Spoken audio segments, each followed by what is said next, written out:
It's incredibly important to work in different industries because you see how different companies try to solve the same problem about how to drive consumer adoption, how to change behavior, and ultimately how to win consumers' hearts and minds. And for me as a marketer, it's been fundamentally interesting to be able to say, I remember how we solved this problem at that X company. Maybe we could take parts of that solution and see how we can apply to us, which I think allows for pattern recognition at scale. And as a marketer, I think that's one of your biggest weapons, is to be able to do that.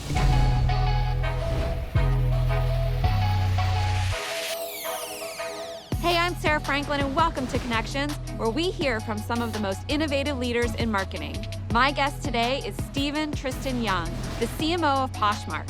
Poshmark is a popular social commerce site where 80 million users buy and sell clothes, home goods, and electronics. But it all starts with community. So I'm here in the Mission Bay neighborhood in San Francisco to hear how that has been Steven's focus from day one.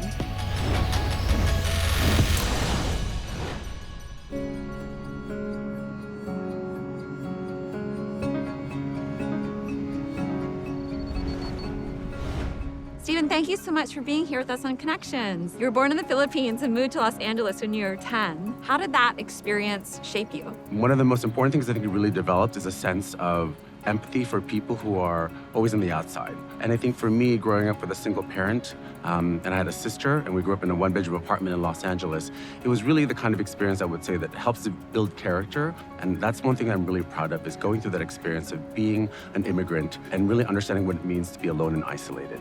For me especially, growing up now as a leader, understanding that people come from different backgrounds and not everyone has the same path and different journeys, it really helps me build empathy for people. I love that. And I also love that you've had a dream. You knew in college that you wanted to be a CMO. What made you decide to do that? I realized, one, I didn't want to be a banker. I didn't want to be a lawyer. Definitely didn't want to be a doctor. And I remember I went to business school, which was, for me, something I wanted to follow as an entrepreneur. And I love the arts. I love creativity. And then when I took my first marketing class, I just lit up. I was like, oh my gosh, this is amazing. It's like fun. It's fun. It's people are bringing creativity, people are bringing human psychology, people are bringing thoughts about how to change behaviors together as one. That is fantastic to me. And I said, there has to be some sort of career here. Now, it required having a sense of self to be able to say, I'm not going to follow the path that everyone else is following. I'm going to follow my own path. This is what I love, and I want to keep doing it.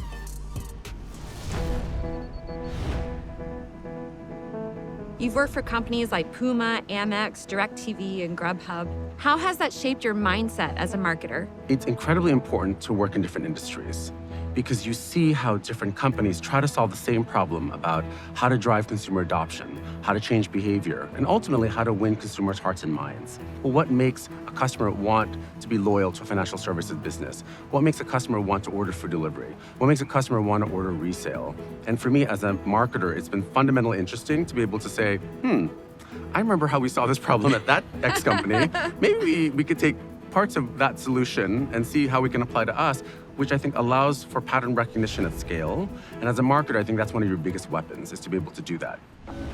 You worked on the famous Centurion card, which most people know as the Black Card. How do you promote brand loyalty for a product that people see as mysterious or secretive? So I have to tell you, that was honestly one of the most amazing jobs I've ever had. I think as a marketer, the biggest question I had was like, how do I market a product that's not even supposed to exist? And the whole idea around creating mythology around the product, creating strong word of mouth is really what was the most important part about that loyalty. It forced you to really think how to say no more than you say yes.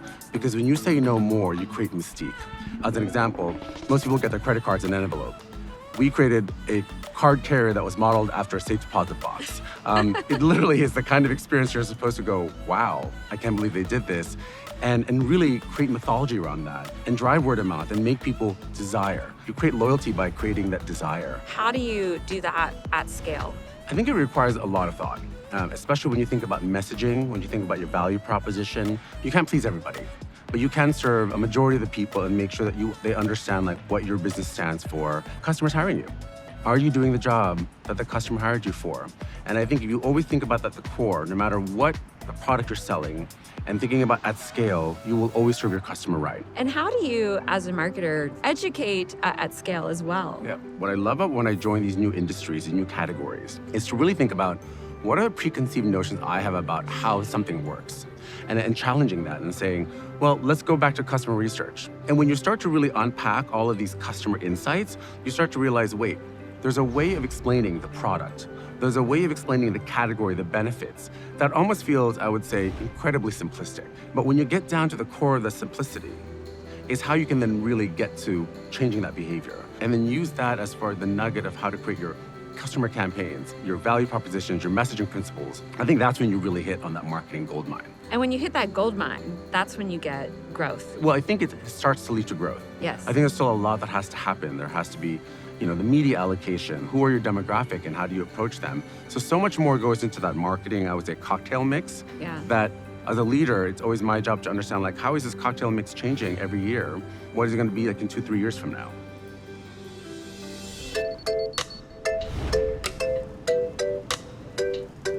When you joined Poshmark, there were already 40 million users. Calling all Poshmark lovers. You look so pretty. I still have the freaking tags. How have you approached driving that next chapter of growth? I think there's so much runway. I mean, if I think there's 350 million people in the US, we have barely touched even the surface. As I joined the team 3.5 years ago, I knew that as we wanted to grow, it's gonna take not just thinking about channels, thinking about marketing strategies, thinking about investment, it would also require me to think about the team. And I love this as a challenge to say, here's the team I have today. How do I develop the team of tomorrow? How do I change the mindset of the customers that we have through my employees? And I think that's something that I really wanted to make sure that I thought through. I remember even this one lesson about, for every hour you spend with an executive, spend 2 hours with a team member. Yeah. Right? Something that simple helps you better understand your team and know who they are so that you create that bond and you retain and you actually can grow them over time.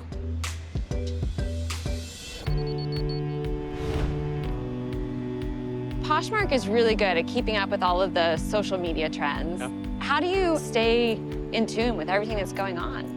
It's incredibly tough, I'll say. We were one of the first advertisers on TikTok. The way my team thinks about innovation is really creating that safe space that I want people to tell me, like, what's the next hot thing? What's the next big idea? And that it's not gonna come from me, it's really gonna come from my team. Because they're the ones who are constantly on the edge. They're the ones who are looking at the marketing channel. They're the ones talking to other peers and saying, well, what's working for other companies? What have they tried? What have they not?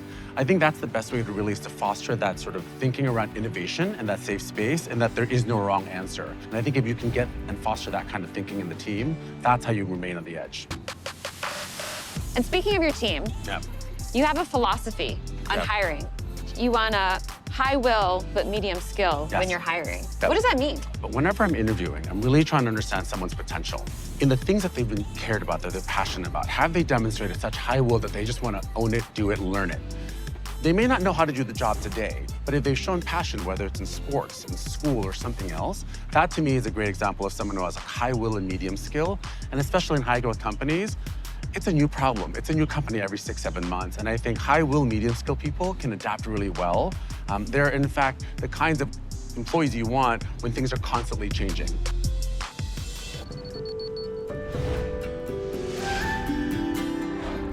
You talked about community with your family, and now you're kind of talking about community with your team.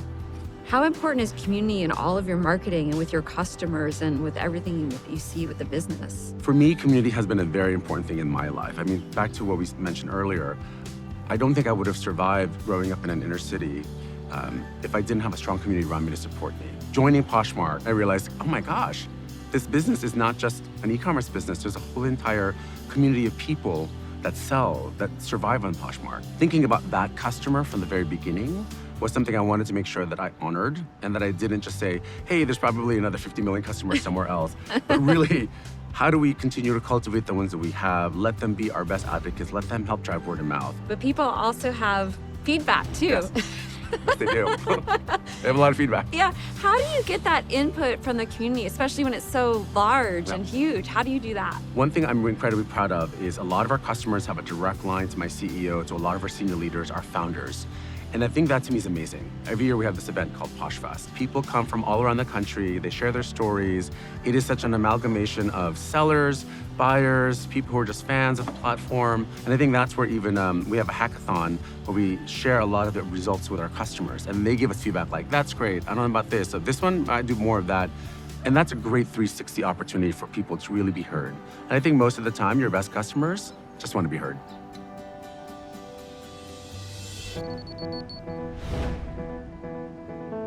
How important is that for marketers to have your values as part of your brand? One of my favorite values for Poshmark, and by the way, funny story is this.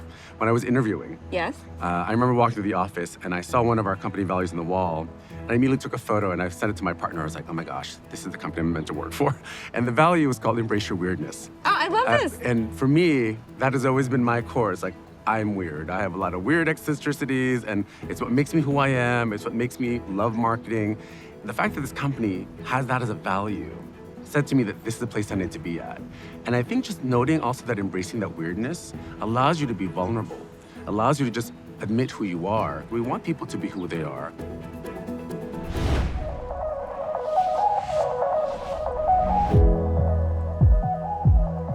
So I know this section of San Francisco is really special to you, and Poshmark is all about community and having fun, so I thought maybe we could play some mini golf? Yeah, let's do it. You think we can get a tee time? I think so.